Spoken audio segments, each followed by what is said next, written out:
ജപ്പാനിലെ ജനനനിരക്ക് വർദ്ധിപ്പിക്കാൻ 30 വയസ്സ് തികയുമ്പോൾ സ്ത്രീകളുടെ ഗർഭപാത്രം നീക്കം ചെയ്യണമെന്ന് നിർദ്ദേശിച്ച് നേതാവ്. പാർലമെന്റ് അംഗം നവോക്കി ഹ്യക്കുതുവാണ് വിവാദ പരാമർശം നടത്തിയത്.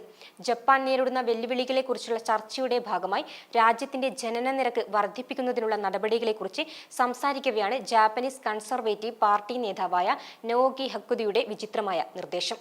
25 വയസ്സിന് ശേഷം സ്ത്രീകൾ വിവാഹിതരാകുന്നത് നിരോധിക്കണമെന്നും 30-ാം വയസ്സിൽ ഗർഭപാത്രം നീക്കം ചെയ്യണമെന്നുമാണ് മന്ത്രി മുന്നോട്ട് വെച്ച നിർദ്ദേശം.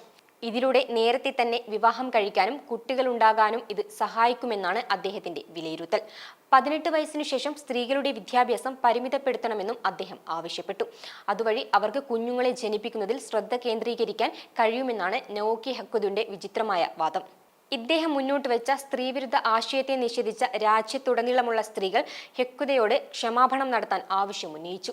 സംഭവം വിവാദമായതോടെ തന്റെ പരാമർശത്തിൽ ക്ഷമാപണം നടത്തിയ മന്ത്രി ജനനനിരക്ക് കുറയുന്നതിനെക്കുറിച്ച് ഒരു ചർച്ച ആരംഭിക്കാൻ സഹായിക്കുക എന്ന ലക്ഷ്യത്തോടെയാണ് താൻ ഇക്കാര്യം പറഞ്ഞതെന്ന് വ്യക്തമാക്കി. ഈ വിധത്തിലുള്ള എന്തെങ്കിലും ചെയ്യാതെ നമുക്ക് സാമൂഹിക ഘടനയെ മാറ്റാൻ കഴിയില്ലെന്നാണ് താൻ ആ നിർദ്ദേശത്തിലൂടെ പറയാൻ ഉദ്ദേശിച്ചതെന്ന് പരാമർശങ്ങൾ പിൻവലിച്ച് മാപ്പ് ചോദിക്കുന്നെന്നും നവോക്കി ഹക്കുതു പറഞ്ഞു.